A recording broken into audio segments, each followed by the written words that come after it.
afternoon, everyone. We are back once again with another special afternoon edition of Her Story in the Making, presented by Women of Fantasy Football, powered by Fantasy Alarm and the Better Sports Network. And this is a show where we kind of go behind the scenes. We know that there are so many women in fantasy sports, and we want to get to know their story. We don't talk about fantasy, we don't talk about players, we talk about how you got started. And today we have a very special guest in Hannah Rowland. And Hannah's joining us from the UK, and we're so excited to have her today. Hannah, how are you doing?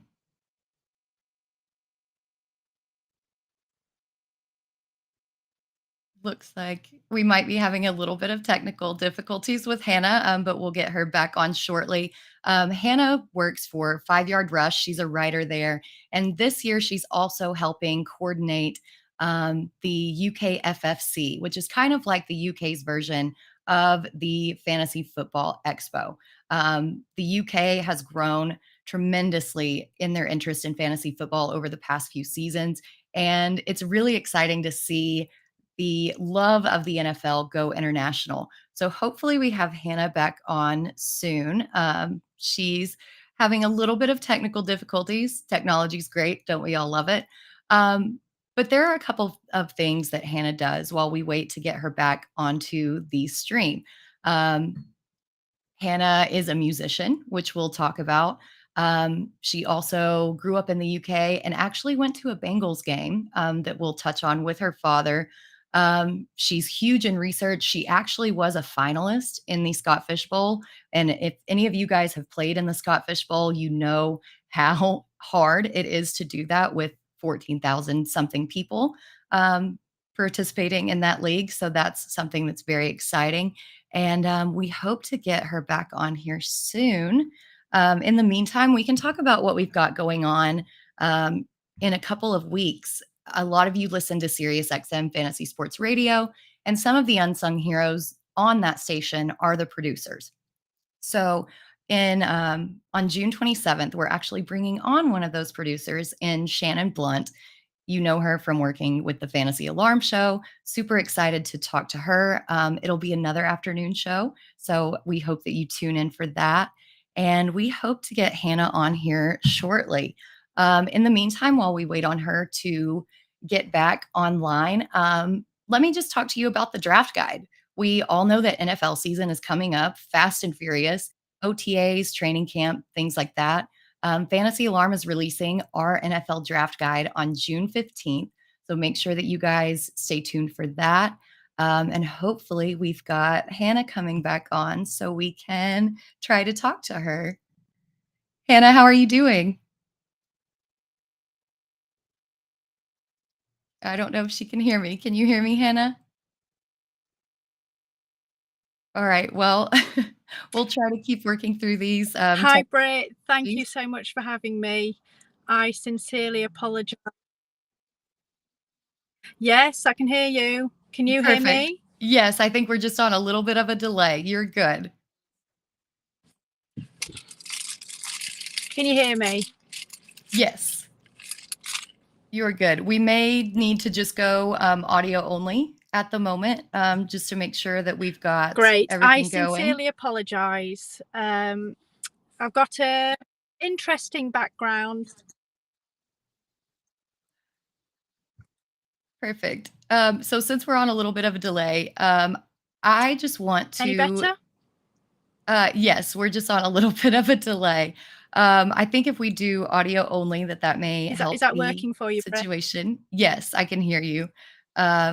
So we will just dive into the questions if you're ready. Before we get into the football side of things, I want to touch on your musical talents because I think that's something that goes unnoticed when we're constantly talking football. So how did you get started playing the euphonium, and kind of what was that like, and what got you into brass band?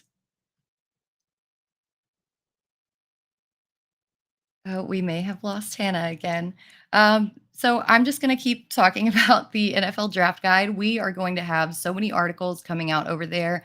If you use promo code Howard, you get a 7-day free trial, and then you get 50% off your first 6 months of the All Pro subscription, which gets you every single sport. You get football, you get NASCAR, you get MMA.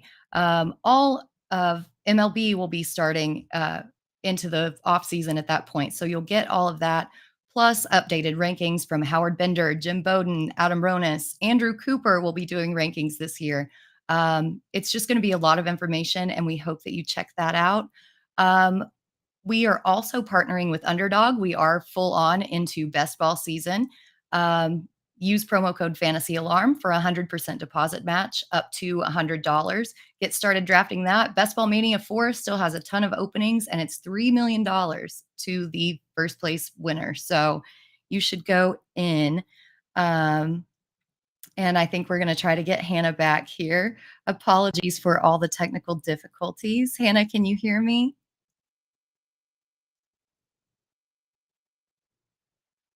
Not sure she can hear me or if we're on a delay. Okay, so we're just going to keep talking. So, Hannah, let me pull up a little bit of her story, and I'll just kind of read it out for you guys while we're waiting on her to get connected. Uh, Yes, I can, Britt. Oh, beautiful. Okay. So we talked a little bit about growing up in the UK and what it's like watching football when it's not one of the main sports over in the UK. What was that like, and how did you get involved and get into football?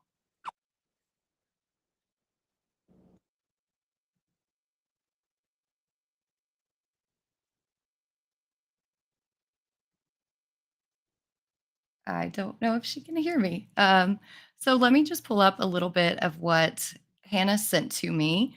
Um,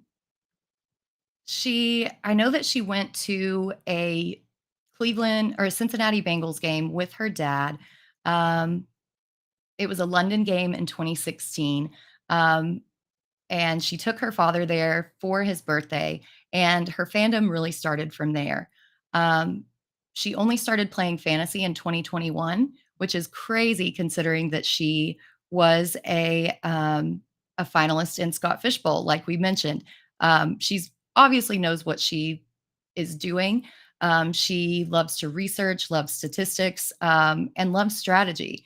And as with most of us, she was only planning to do one league that year, but ended up doing 30 across different formats. And if any of you guys have participated in multiple leagues, you all know how hard that is to keep that going and keep going with that. Um, Her favorite things about fantasy is all the strategy and research that goes into it. Um, and then she started posting her research on Twitter, and that's how she got involved and got approached to write for 5 Yard Rush. She actually just started co hosting the Dynasty show. So if any of you guys are fans, let's tune in there and check out all of her work over there. Um, and through all of those 30 leagues that she joined, she got to know people in the UK fantasy community. Some of the guys in the UK fantasy community, as we mentioned before, set up the UK FFC, which is similar to the Expo in the UK. And their very first event was last season. I would have loved to have been a fly on the wall over there because everybody in the UK that I've interacted with through Warrior Bowl and things like that are so fun to talk football with. Um, and this year, Hannah is actually going to be organizing this year's event that is next month. So we're looking forward to seeing all of that. Um, Her favorite team is the Bengals. And this is a funny story. I was hoping that she would get to tell it, but I'm just going to try to do the best I can. Apparently, when the Bengals were in the Super Bowl in 1989, she was two and was running around the room chanting Bengals, Bengals. So it's very appropriate that her first NFL game that she took her father to was the NFL or was the Bengals in London in 2016. And you know, when you become a Bengals fan at 2, when that just runs in your blood, you can't really follow another team. Um, and she says, even though it was miserable as Bengals fans for some time, but now you guys have Joe Burrow, you've got Jamar Chase, you've got T. Higgins. It's a great time to be a Bengals fan now. She also plays a fantasy or a euphonium, which, if you guys don't know, is a baritone. Um, it's a brass instrument, kind of similar to a trombone, and she's in a band. which is really cool. And we hope that we get her back on here to talk. So I think we're trying to get her again. Hannah, can you hear me?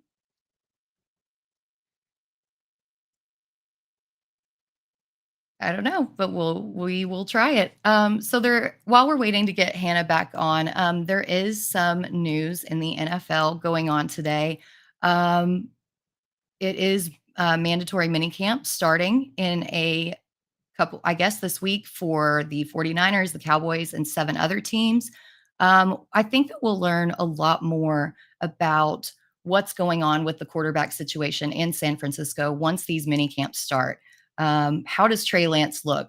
How is Brock Purdy's rehab progressing? How does Sam Darnold look? I think that that quarterback room is so mingled and so discombobulated that we don't really know who the starter is going to be in that offense. And this week will give us a lot of clarity. There's also rumors of Dalvin Cook going to Miami. When Miami starts minicamp this week, is Dalvin Cook going to finally get traded and show up there? Um, and how will that affect that committee of running backs that are already there? We've already got Jeff Wilson, we've got Raheem Mostert, and then they drafted Devon Achane. And then if you throw Dalvin Cook into the mix, how is that going to affect Miami's offense? I think that they will be pretty much unstoppable, but for fantasy purposes, that is going to be a mess trying to figure out who is going to go and get the ball from week to week. The Browns also have questions. They hired Jim Schwartz to be the defensive coordinator this offseason. And the Browns defense, although they do have several big name key pieces, didn't exactly look the best last year. Schwartz is coming in and he's implementing a new scheme across the defensive line that's probably going to free up players like Miles Garrett, along with new additions Darius Smith and Dalvin Tomlinson. So that's going to be very interesting. And now something additionally that I am very excited to talk about is Traylon Burks and can he make a second year leap in that Tennessee offense? They didn't go out and get anybody in free agency. It's basically just him and Chigakonkwo. And now you've got Ryan Tannehill presumably coming back healthy, but Will Levis is on his heels. So can Traylon Burks stay healthy and make that second year leap with that target share is something that I'm very excited to see. Um, there's also the uh, issue of Jimmy Garoppolo's left foot injury. Is he going to be on the field or is it going to be somebody else? Are they going to outright release him? That's something that we'll get a little bit more clarity on. Um, Dallas, their tight end room, drafting Luke Schoonmaker in the second round. You've got Jake Ferguson and Peyton Hendershot. How is that going to shake out? So we'll also see some things with that. We're still trying to get Hannah to come on right now with her connection. But we'll just keep talking a little bit about the upcoming mandatory OTAs. Another storyline that we've kind of been keeping our eye on throughout the season is Sam Howell in the Washington Commanders offense. Is he the team's QB1? Eric Bieniemy came over, who, as many of you remember, was the Chiefs' X factor in that offense. Can he get second-year quarterback Sam Howell up to the level of a starting quarterback, or is Jacoby Brissett possibly going to take over, who looked very good coming in and replacing Deshaun Watson during the suspension last season? And then we have the Detroit Lions, which is something that I am very excited about after their huge uh, Hard Knocks campaign last season. They were the team that we loved. Um, Now they brought in Sam Laporta, they brought in Jahmyr Gibbs. It's something that I'm very excited to see how they fit into this new offense. And along with the suspensions of several of their wide receivers, how is that room going to shake out? Um, if you guys have any questions that we want to talk about or answers, let's throw them into the chat and we can try to go from there. We'll just make this a fantasy football show for today. Um, the Seahawks are also another interesting team that start mandatory mini camp this week. A lot of people are taking Jackson Smith and Jigba over Tyler Lockett, thinking that he is going to be the guy and Lockett is going to get phased out. I don't necessarily think that that is the case so far this season. I think that Smith and Jigba, along with a lot of rookies, have to learn the playbook. They've got to learn the formation and the scheme. And so I think that Lockett is probably going to be fine. Um, I see all you guys in the chat. Hi, Faith. Hi, Wendy. Hi, Matt. Hey, Kevin. Hey, Troy. Hey, Brooks. We love having you in the chat. Apologies for the technical difficulties, but we just monitor and adjust. That's what we're going to do. With all of these mini camps happening, I'm going to ask you guys in the chat, what is something that you guys are interested in seeing? Um, is there anything that y'all are interested in? Some questions that y'all need answered? I would very much like to know what you guys. Oh, Bob, thank you so much. Coming around on Burke slowly but surely. You know, if it wasn't for the injuries last season, I really do believe that he could have been good. You don't put up those numbers in the SEC on a rebuilding offense like he did as the number one without being good. So I know that he can come on, and I think he's being drafted entirely too low at his ADP right now. And I wouldn't be surprised if he got a 35% target share in that offense. I think we're going to bring somebody on who's very special. Howard, jump on in here.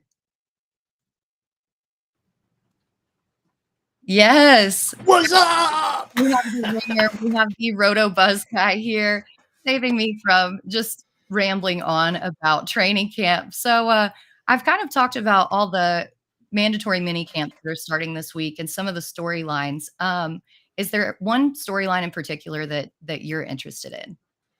Is there one storyline? Well, first and foremost, did we start the show wishing you a happy birthday and asking you how your birthday was? I don't know if we did or not, but nevertheless, the stories right now that are probably, I mean, obviously the biggest stories right now is where's Dalvin Cook going to go, and is he going to land somebody, somewhere else? And is DeAndre Hopkins going to either A, go backwards to Houston, or B, is he going to turn the Cleveland Browns into what could be one of the most dominating offenses, like elite offensive line? Could you imagine that? Deshaun Watson, Amari Cooper, DeAndre Hopkins, splash in Elijah Moore, David Bell. Who's the other? Oh, they Cedric Tillman. And then, I wouldn't be the original OG tight end whisperer if I didn't say David Njoku. I was going to call you out on it if you didn't. You have to bring him up. I mean, you were touting him all year last year, and I think that the week that he blew up, I was actually playing against you in the Kings Classic. So I was very mad at you about that. But, that's what happens when you're good at this game. You crush people who don't know as much. So let me ask you this about Hopkins. Have you heard about his list of preferred quarterbacks that he wants to play with, and Deshaun Watson not being on that list? Is that a little bit of a red flag to some extent? I think so as well. Not only does he want a huge contract when he's in his 30s and he's an aging receiver, he's had suspensions, he's had health issues, and now you want to be picky on the quarterback that you play with. What do you think about that? Well, I'll tell you what, who's on his list before I really kind of stress about the fact that he's doing that. Not that I have too many shares of DeAndre Hopkins in best ball right now. Oh, but who's on his list of preferred QBs? This is going to be gross, isn't it? Oh, no. I think that they are very elite. He named 5. It's Josh Allen, Jalen Hurts, Patrick Mahomes, Lamar Jackson, and Justin Herbert. And several of these teams have already said that they are out on him. The Chiefs and Bills don't have the cap space to sign what he wants for a contract. Don't really think that the Eagles really need much. Just going to throw that out there. The Chargers already have an aging quarterback room or a wide receiver room, so why would they take another one? And then, Lamar Jackson, they just spent all that money on Odell Beckham. So realistically, what do you think is his motivations in making those kind of demands? I don't know, to give more validation to the Gen Z phrase "no cap," because none of these teams can do any of that. I mean, that's quite a. I'm not going to say it's an obnoxious list, but it really is kind of an obnoxious list. I mean, to sit there and say my preferred quarterbacks are the top 5 quarterbacks in the NFL right now.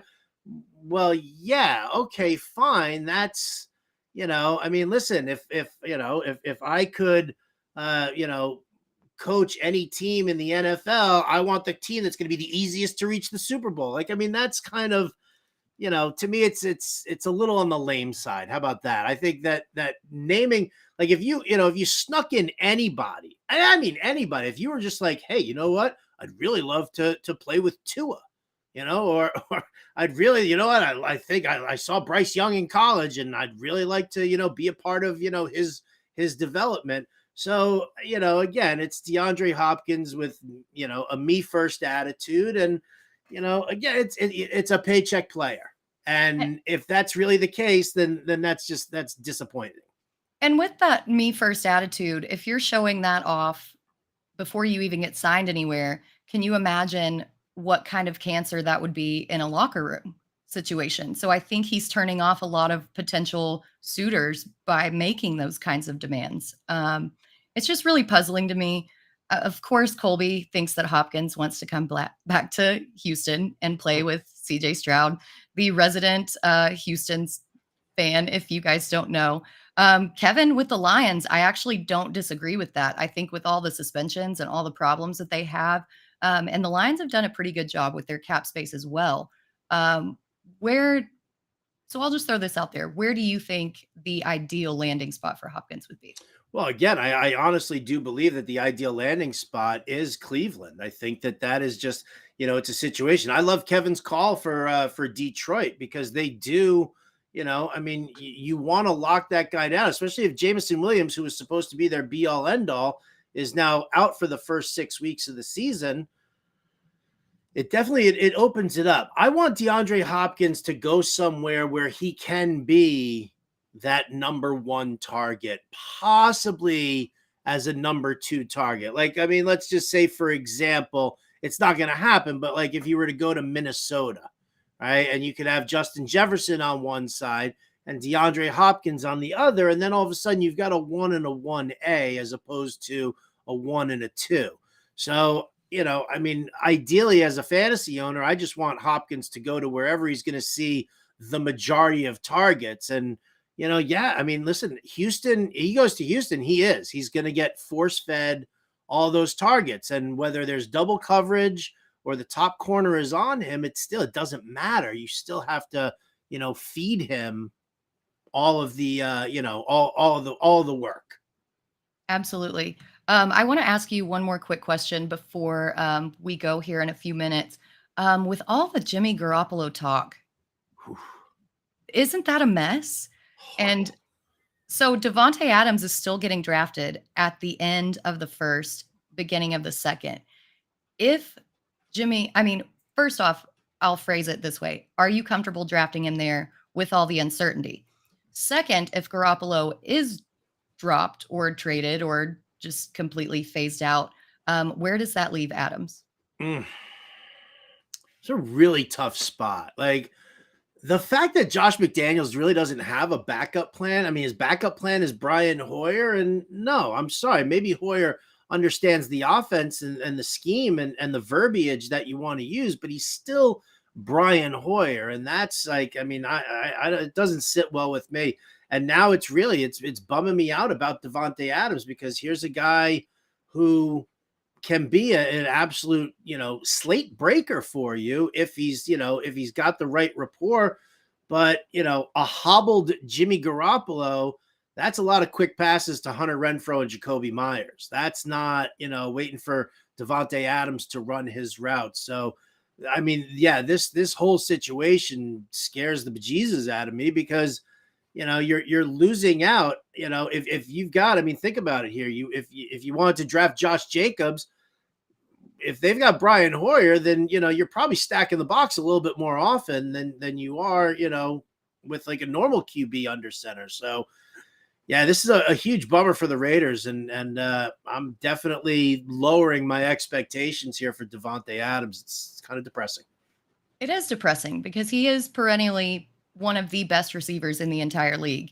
And then I think that he was kind of throwing in the towel by that statement that he made about a month ago, being like, I already did it without Aaron Rodgers. I don't need to prove anything else. Like, that tells you enough about the state of this offense that is super scary. Well, he already had those comments that said, he's like, I really don't like the direction this offense is taking. Yeah. And that's scary. Like, mini camp OTAs haven't even started and you already don't like the direction. Like, huge red flag, multiple red flags, like train station crossing red flags.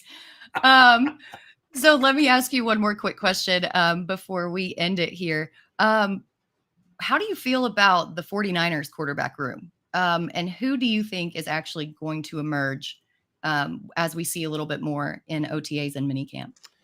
I mean, I'm rooting for Trey Lance. I really am. I just, I like the mobile QB. I like the style there. To me, it sets up better things for the 49ers offense. It allows you to do more things that Kyle Shanahan likes to do. RPOs with McCaffrey and with Deebo Samuel. I think that's, you set Purdy in there and he's more of that pocket passer type guy. Can he roll out and maybe extend plays a little bit? Yeah, sure. But I think Lance is the more dynamic guy that we're looking at.